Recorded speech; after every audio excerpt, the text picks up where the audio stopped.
Justin Trudeau held his first news conference today since winning Monday's election, but losing the popular vote.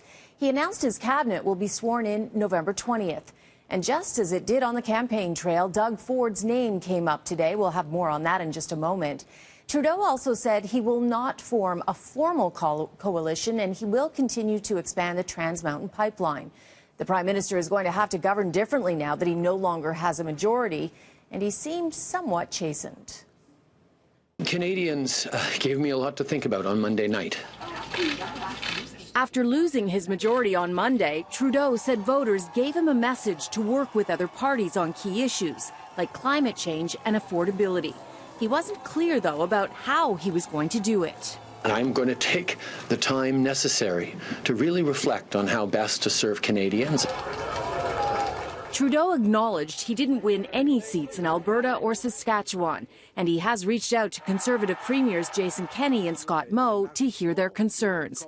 He also added he regrets the toxic messaging on the campaign trail. I think many of us regret the tone and the divisiveness and the disinformation that were all too present features of this past election campaign. Like Doug Ford. That isn't what Doug Ford did. Another Doug Ford. Trudeau repeatedly attacked Doug Ford during the campaign and will now have to work with him again. One of their key disagreements is over the federal carbon tax. The carbon tax is the worst tax ever, which the Ontario Premier has been fighting in court. 2 months ago, Ford hinted he might drop his battle if the Conservatives lose. But today his government issued a statement saying, quote, "We will continue our efforts to oppose the federal carbon tax." Now, other than BC, where the Deputy Premier filled in and spoke, Doug Ford is the only Premier who has not spoken publicly about the election results.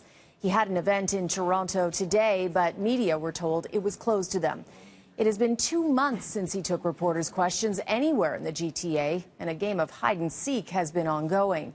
The legislature resumes Monday after a 5-month recess.